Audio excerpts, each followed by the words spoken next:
intros. Save it for the show. All right, we're Yeah. going to do an intro. It's going to be beautiful.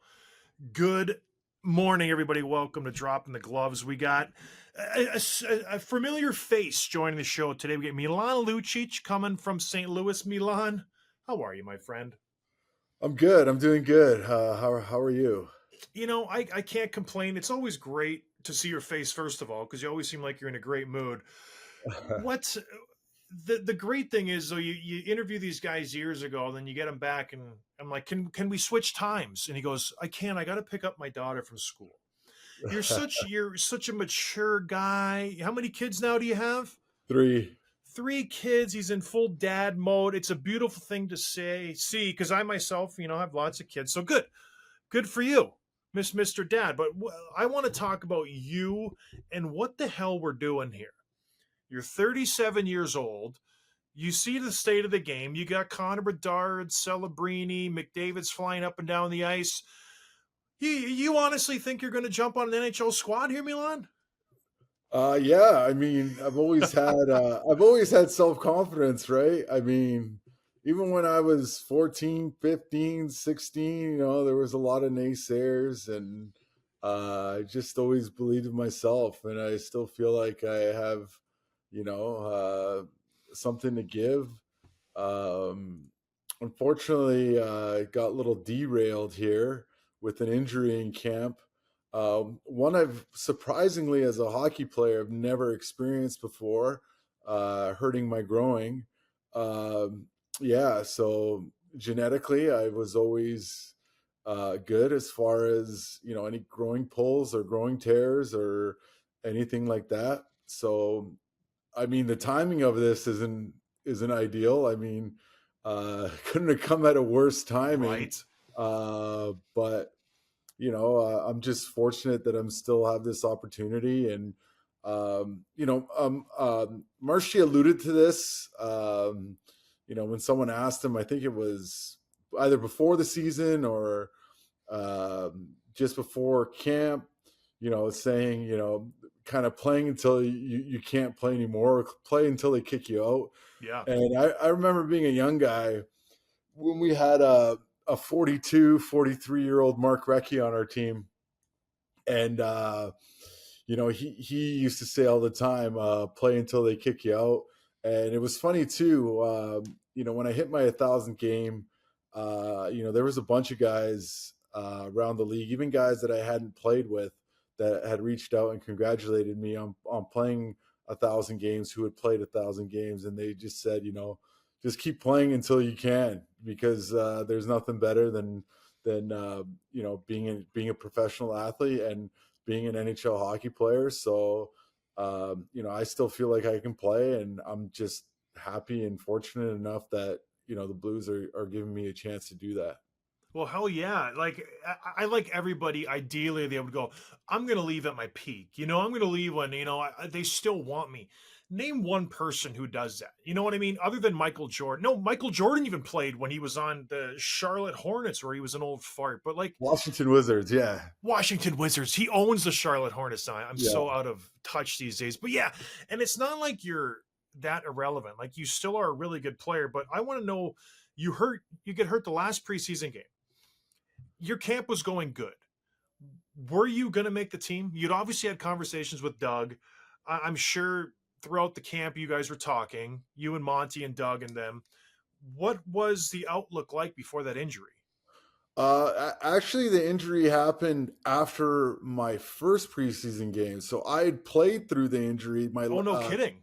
Yeah, the next three preseason games, and it took me a lot to get through that. But in the situation that I was in, I had to give him something to evaluate. I couldn't just play one preseason game and then go on the shelf for however many weeks. Okay, And sign then, me. Yeah. yeah. Oh, and I was really rusty that first game in Columbus, as anyone would be, right? It's you don't play for that long. It's the timing. I mean, I even know, even when I was in my 20s, that first preseason game, it was usually a crapshoot.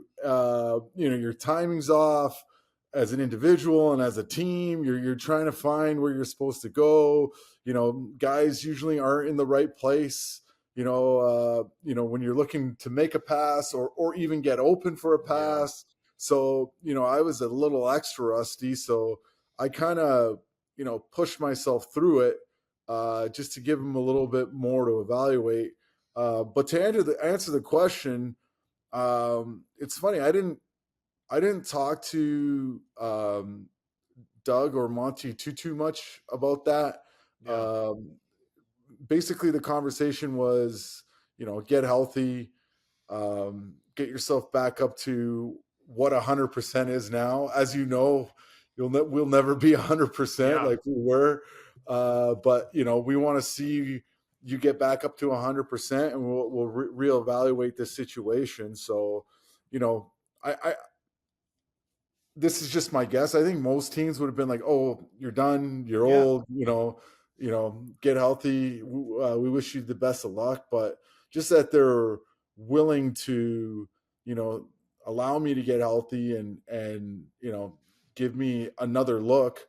It's just it's a good sign for me personally, and it's given me motivation to to get healthy Oh, and hell get to yeah. 100% and see what I can do from there. It's kind of a testament to the organization too, because like you said, I think every other organization would have said, okay, we gave it a shot, we had him in here, and now he's hurt, kick rocks.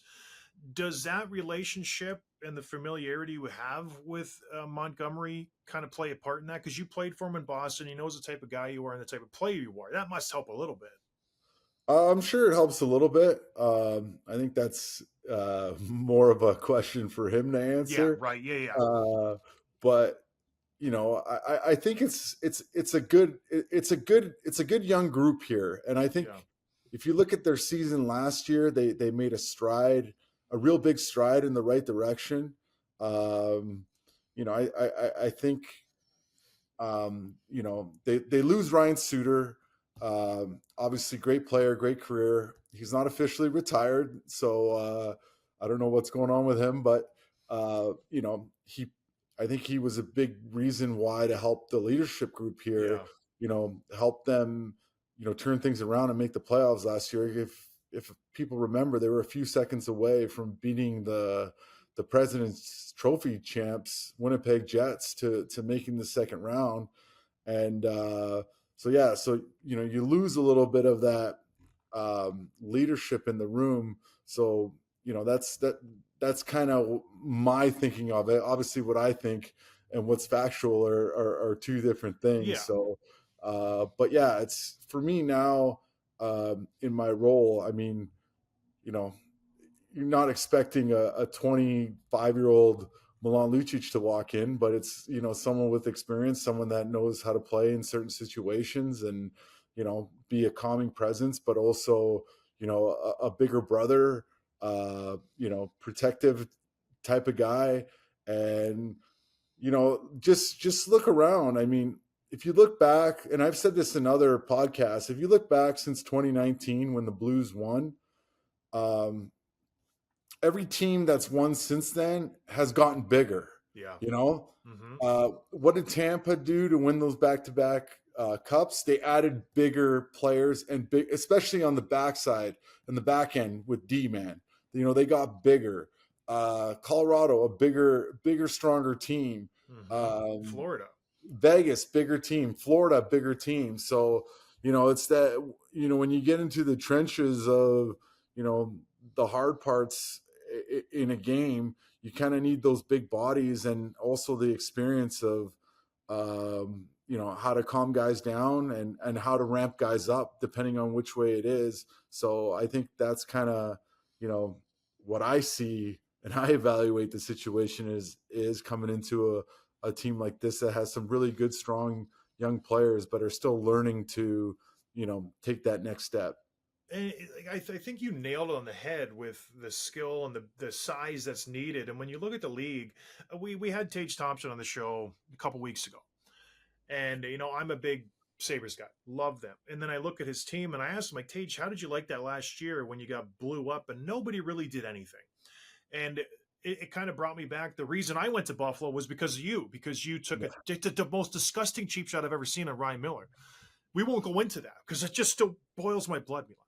But hey, so I'm talking to Tage, and I'm like, why don't you have toughness? This team's been in the tank for years, and you still don't have that element. And teams take liberties. And when you look at the Blues, like you said, they're young, they're talented. But since Ryan Reeves left, I feel like there's been that thing that's been missing. I know Pareko's a big dude, but he's not that tough. And you can add that aspect. And then, oh, by the way, you're a world champion. Oh, by the way, you're a Stanley Cup champion. Oh, by the way, you've done everything and been everywhere. And you still can put the puck in the net, I would assume, because you did that throughout your career. So there's value there. So I don't want to, inflate your ego bigger than it already is. But so before picking St. Louis, was there a ton of teams out there, or how did that process work out? Yeah, there was actually a handful of teams that you know, that reached out and that were interested, and then kind of narrowed it down. But it kind of came down to the conversations that I had, and I had the most conversations with the Blues, and they they expressed the most interest, and that's what it came down to was Yeah. what opportunity and what situation am I walking into that I'm going to give myself the best chance to make a team, and just judged on the amount of conversations that I had, and what we were talking about and what they were looking for. It just felt like it was the best opportunity for me. So yeah, that's why I went with that, and yeah, just a lot of things that you were saying, prior to this is I agree with a lot of it. And um, you know, like you look at the Sabres, and they've turned it around. They've turned it around in a good They have way, been playing well. especially Yeah. yeah. I watched their first three games, and I was like, oh man, it looks like they're already thinking about their summer vacation. Yeah. With 79 games left, but they've clearly got things back in the right direction after these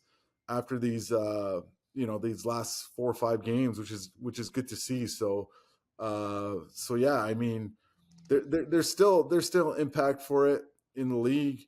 Um, Guys tend to respond well to just feeling whether it's just the presence, and certain guys feel a couple inches taller, and weigh a couple pounds heavier just by having a Oh certain yeah. guy. It just helps out big time.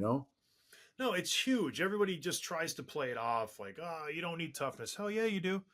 Absolutely. And I know you've Oh probably yeah. heard it from your teammates. It's like, I remember when I used to play your Bruins, we hated it. And it's not because you were the most skilled, you did have skill. It's because you knew you were going to get plastered through the boards every time you touched the puck. And the other team that did that was the St. Louis Blues. Like in my heyday, when they like Tarasenko was running you, they had Roman Polak, you had all these like David Backus, you had these huge bodies that were running you through the ice. Do you think you can instill that in this team? Can you go up to a Dylan Holloway or a Buchnevich or whoever and say, you know what, try this out? Well, I'm definitely going to try. I mean, yeah, and if you looked early on this season, you brought up Dylan Holloway. I think he's thrown like two or three big hits already, and it's just like I said, it's just being a calming presence Yep. when things get a little, I guess, can get overwhelming, or a lot of people think, like, and forget, like, it's the NHL, right? So even even if you're playing a team that's low in the rankings, they still have NHL players on that side, Well, I and was there's thinking the last game they played Detroit, you go up 4 rip. I'm like, this is a perfect spot for Luch to be in.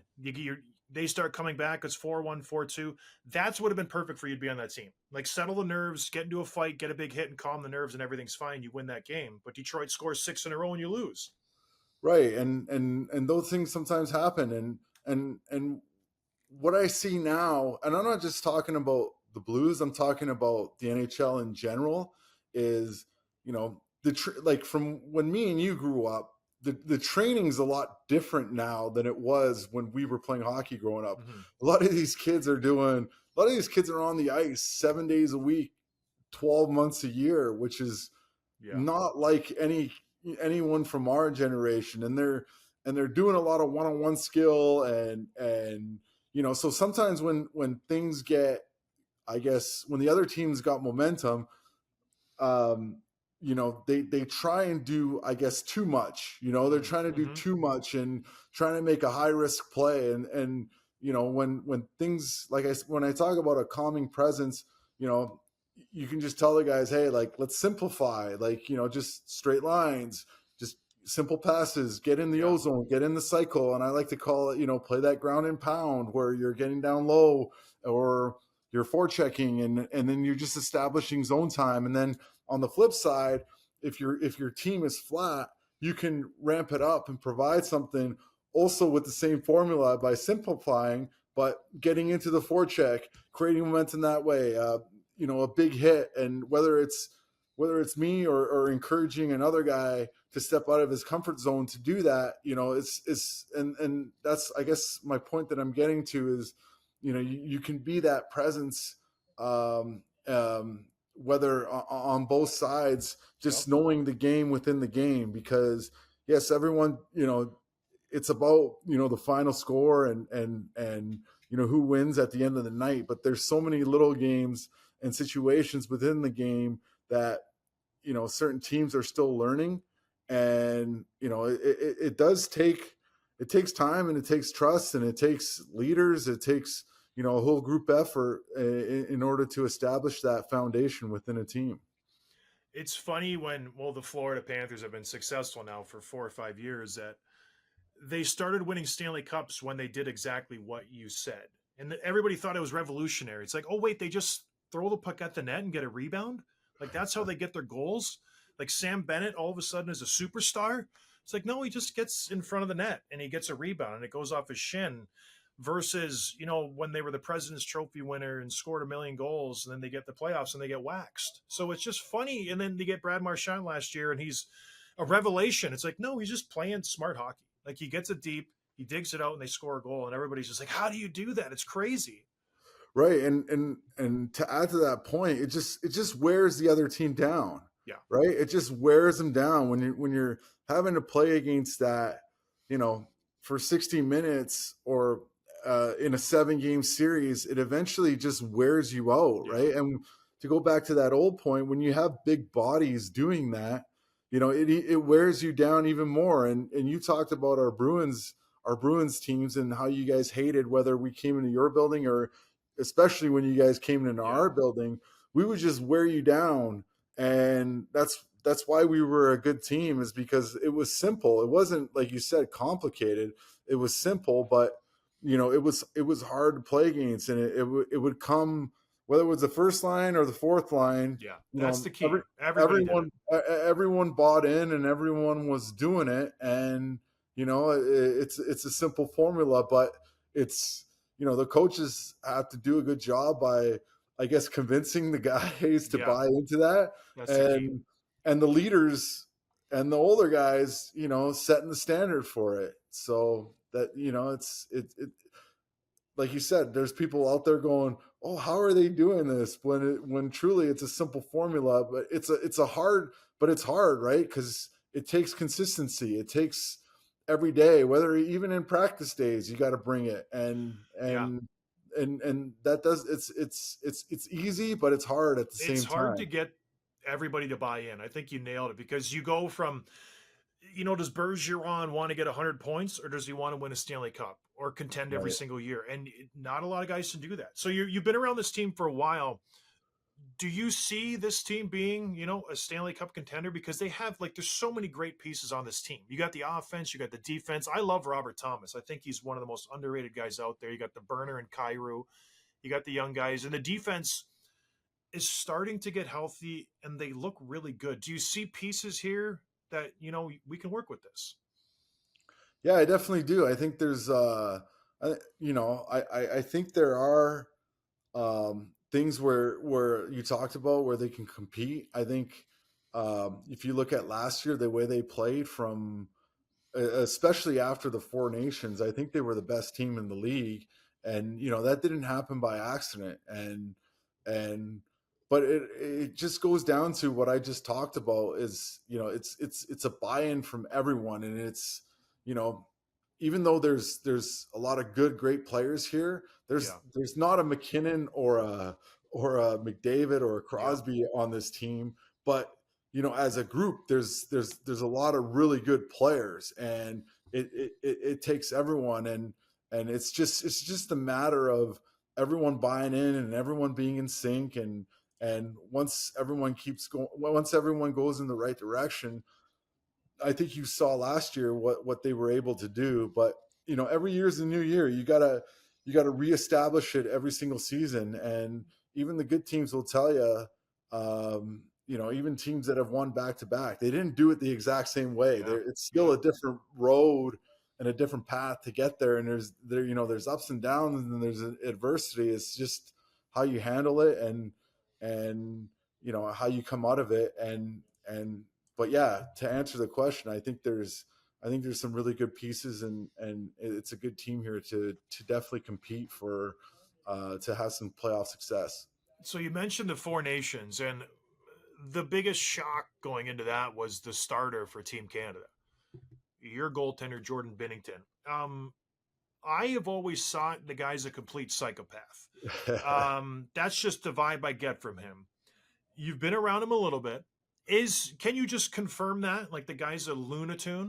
No, I Oh, think that's just his competitive nature. He's a really good, calm guy when you're oh around him. yeah, right. Really? Really, I mean, I wish I can tell you that he was a psychopath, but you know how it is. Sometimes guys are how they are when once the competitive juices get flowing. He's a Uh, different cat, though. I don't see guys like. Listen, I played for 10 years. I didn't see goalies challenging guys to yeah, fights on the ice. Like this guy's a crazy man.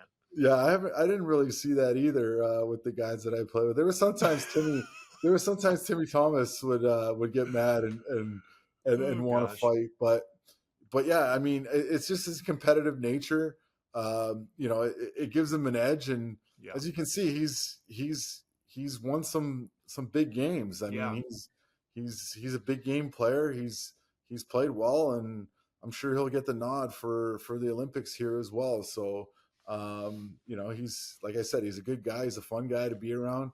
I'm sure other guys and goalies that don't like him, if they spent some time with him, they would change their opinion on him. That's for sure. I don't know about that. I still think he's crazy. That's just me. So let's talk about you. Your groin gets hurt, like you said, first preseason game. You play through it. Probably doesn't help it. You are in an agreement with the Blues. When you come back, we'll get like a PTO, I guess. I don't know. They've mentioned something. I don't know how it works. I didn't know PTOs could go in the regular season, but whatever. All that aside, how are you feeling? How's the body? How's the groin? Feeling pretty good. I mean, I'm just trying to stay. I'm just trying to stay in today, and Yeah. and Mm-hmm. with injuries, sometimes you can start thinking too far ahead, and that's when you can get yourself a little stir crazy. When you start thinking a week or 2 weeks down the Yeah. road, It's and intimidating. because things aren't feeling good today. So just and the good part is every day I'm getting better, and every day that I'm skating, I'm feeling stronger. Um, as far as a scale goes, I don't. I'm probably at 80% right Okay. now, so which is a good sign, and so I'm getting closer. And then yeah, actually, I know that they can do PTO extensions into this season because Okay. when Brian McGrattan was on a PTO with us in 2010 in Boston, uh, we extended him, and he actually lived with me for a month. So that was a No lot of fun. kidding. Yeah, because he was sick and tired of being at the In hotel, the and hotel. yeah, it was just me and my girlfriend, who's my wife now. We were boyfriend girlfriend at the time. We were just like, we have a 3 bedroom apartment. Why doesn't he just stay here? So yeah, he got to live with us there for a month. So that This was mountain of a man just shows up. It's like, hey. yeah, just a big mutant, like he likes to call himself. But yeah, so once I get healthy, then we can come up with a plan starting from there, and like I said, in my situation right now, where most guys would probably come back around 85, Yeah. 90%.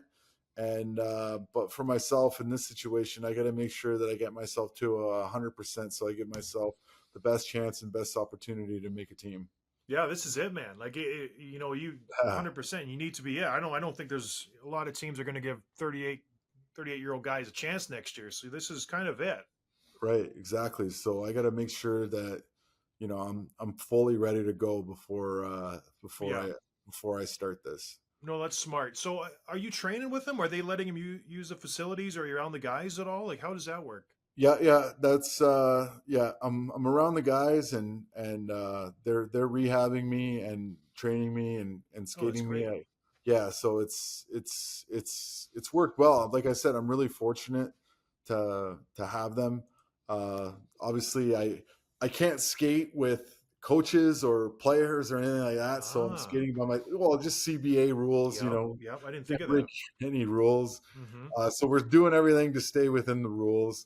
But it's still, mentally, it's funny. A lot of people don't, like, outsiders, and obviously they wouldn't know this. A lot of people don't know that the hardest thing about being an athlete is actually being injured, Yeah, because you're on your own schedule. You're doing, you're kind of by yourself. You're not, yeah, you go to the home games, but you're not really in the you don't game. travel. Yep. You don't travel. Like I said, you're not practicing with the team. You're not working out with the team.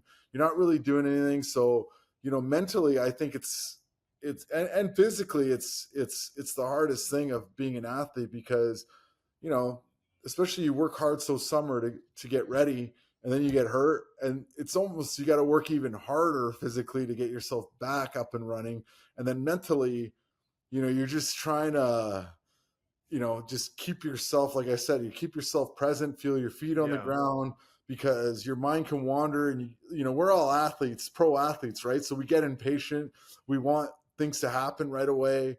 uh, so it's taxing physically and mentally. So to have the Blues allowing me to do it this way has been really great. And also too, just having my wife, my kids here, and Huge. the family support is bigger than anything. So it's been good as far as the mental side, because I mean, I know I would probably unravel if I was by myself, or somewhere else, trying to find ice times, trying to Oh yeah. find, fitting into PT schedules and all that type of stuff. So it's really helped me out a lot on the mental side as well. Yeah, teams are funny with injuries. I remember I was on one team where the coach didn't even want the healthy players to see the injured players. Right. So if it was That was game my day, experience too back in the day. yeah, game day, those guys are lepers. Get them out of the Right. locker room. You're not allowed to be seen at all. And it's so bizarre because, like you said, it's a huge mental thing. It's like, Right. okay, well, now what do I do? I'm on my own. I'm on this island. And he's passed now, Derek Boogaard. That was his downfall, Boogie, because he got hurt with the Rangers, and they just kind of put him to the side and said, okay, take care of yourself. And it's like, okay, you can't do that, because like we do need that support. So I'm like, hey, your wife and kids are huge, and then the Blues seem like they're doing it the right way. So that's awesome. So glad to hear that. Is there anything else you want to touch on? Because I know you got to pick up your daughter. I could sit here and talk to you forever, but I know you kind of got a quick out. You got to get on the road in St. Louis. But I'm so happy to see you. You're doing great, man. Yeah, thank you. You know what? I mean, the podcast is called Dropping the Gloves. I mean, it's good to see there's some the fighting numbers are up a little bit. I think was it last Saturday, there was about 7 fights just on Saturday night. Yeah. So it's good to see some of that fire back, I right? thought you were And calling somebody out. I thought you were going to call no, somebody no. out. You're going to say, Matt Rempe, I'm coming for you, baby. You know what? And he had a really good fight there with Reeves the other night, and but unfortunately, he got hurt on that one. If we, Yeah. I haven't heard what. I don't know if you have. I Uh, can't divulge anything. oh, I'll tell okay. you. I'll tell you later. I Are we going wish. to see the oldest fight ever? You and Ryan Reeves potentially. What a dream that would be. Two guys drop their canes, and here we go. Be the sick. sticks, the sticks that we use as canes out there. What a Halloween costume.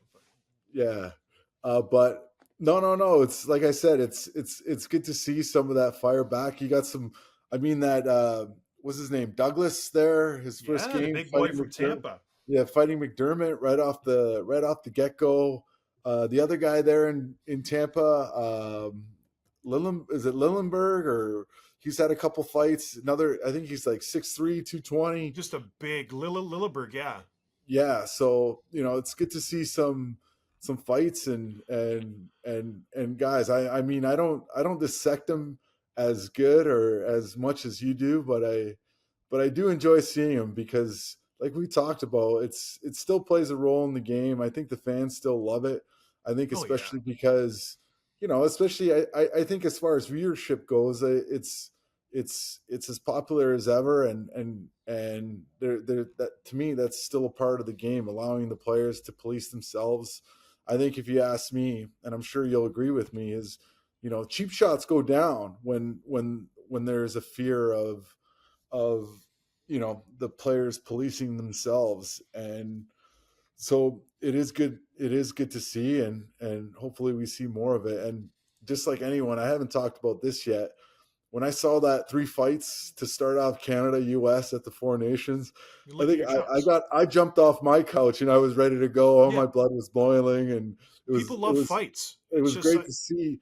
And I was actually in LA. I was we were in our place in Hermosa Beach during that time, and it was funny because you have people in LA that aren't normally hockey fans yeah. talking about hockey because of that, right? So Yeah. all the people out there, fighting this, fighting that, fighting's bad, but you have people in LA, you know, in Hermosa and the South Bay, Manhattan, Hermosa Beach, they're big, they're big King supporters, so there's a lot of hockey fans, but the average person isn't a big hockey fan, so to hear a lot of buzz and people like all the restaurants and bars. It was all over the place. So it was really great to see. Yeah. It's a front page of every paper. And it wasn't because of the goal scoring. It was because of the fights. That's Absolutely. exactly what I'm saying. Yeah, Yeah. it's just so I actually had a question. I do a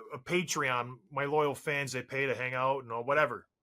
One guy said, "Did you ever have to tell Marshy to calm down because he was just being too much of a rat?" Did you have any conversation? Because I play Oh, with me? Otter. Oh, Yeah, ask. did you? No, I never did. Okay. There were moments when uh, the it was probably 3 or 4 times maybe that the older guys told him to calm down, Yeah, but it was almost the reverse. We would try and rile him up that's because funny. then he would bring us into the fight. You know what I'm Yeah. saying? Oh yeah. Well, because So I had Steve Ott in Buffalo, and I knew when Otter got going, I'm like, it's gonna be a busy night. Like, here we go. yeah, Because he would go run Shara. I'm like, okay, that's like now is the time. We're gonna get this going early. So I yeah. loved it. But yeah, people just I know it's a different breed. But Marshy is one of the best ever. How happy are you what he's doing in Florida? It's great. I Sick. mean, I'm really happy for Marshy. It was great to see him become a champion again. Uh, especially when you win it, we won it together. We're the same age, same draft. Even though I was a rookie a couple years before him, but to see him, be a big part of that team. He scored some really big goals. Yeah. And I've said this before too. I said, if they don't make that trade for Marshy and Seth Jones, I don't know if they go back to back. Oh, not a chance. Yeah. But to see him win again, I mean, that's the reason why I still play, is because you know I won as a young guy. I got to experience that in my 4th year in the NHL. I was 23 years old when I won That's so that cool. Stanley Cup, but it was great. I got to experience it with Brittany, my parents, my brothers, my grandparents. With those people. And for me, I would love nothing more to experience that again. Especially having children now who are all older that would remember a moment like that. That was a big reason why I went to the World Championships. A lot of people don't know, but I actually called Doug Armstrong and said, "Hey, No find a way. spot for me on the World Championships. I've never played in this tournament, and I want to win a gold medal." And it was mainly not only just because I wanted to win for Canada and win a gold medal, but also I wanted to share that moment with my family and my wife and kids, and that's a motivator that I still have and why I want to play, and to see Marshy be able to do that, I couldn't have been happier for him. Gosh, that's cool. And the World Championship's gotten really good. Like it's not just some throwaway tournament like it was years ago when guys didn't want to go and they had to beg guys to come. Like there's some really good talent that goes. Right, exactly. And like Switzerland's been in the finals the last 2 years, so Yeah. they're a team, and it's not like it used to be, right? I mean, there are a couple teams like we played Kazakhstan that that they weren't very good, and You got uh, to get through the bracket first before you get to the big games. right. But for the most part, the parity's there, and Yeah. you saw this year the U.S. won for the first time in what 90 years, 85 years, Yeah. or whatever it was, and then the Czech Republic won last year, and so it's a great tournament for any of those guys wondering if they should ever experience it that keep saying no. I Now that I've experienced it one time, it's something you should experience as a hockey player because it is something different. I mean, All right, that's I'll it. go. I'll go. Yeah. Fine. I You know always what? turned him down. I always turned him down. I said I'm too busy, but now I'll go. You sold And me. but like even experiencing a city like Riga, Latvia, and it was honestly a beautiful city. It was a beautiful city. It was a great city to experience, and friends and family that came there loved it too. Like who would have thought Riga, Latvia would have been a place that all the players and our friends and family enjoyed as much as we did. But we got to experience that as well, and just to see it from a different hockey Yeah. angle and what it means for those European players. Because for a lot of those European nations, to them the World Championship is their Oh, it's Stanley Cup. huge. Yeah. So to experience that, I'm really grateful that I got to do that and take home The a gold hardware, medal for baby. my country. That's cool, man. Well, listen, Milan, I appreciate you jumping on. I wish you nothing but the best, man. I hope you enjoy the talk. You're always a great talk. I could talk to you for hours. But yeah, go get your kids. Good luck. Get healthy. I want to see you wearing the Blues jersey sooner rather than later and just dummying some All guys. right. Don't you want to see that right down the pipe? Ugh. Yeah, I want to see that. I definitely do. All Yeah. right, buddy. All Listen, right. thanks for jumping on. We'll talk to you later. Cheers, man. All right. Take care. Have a good day.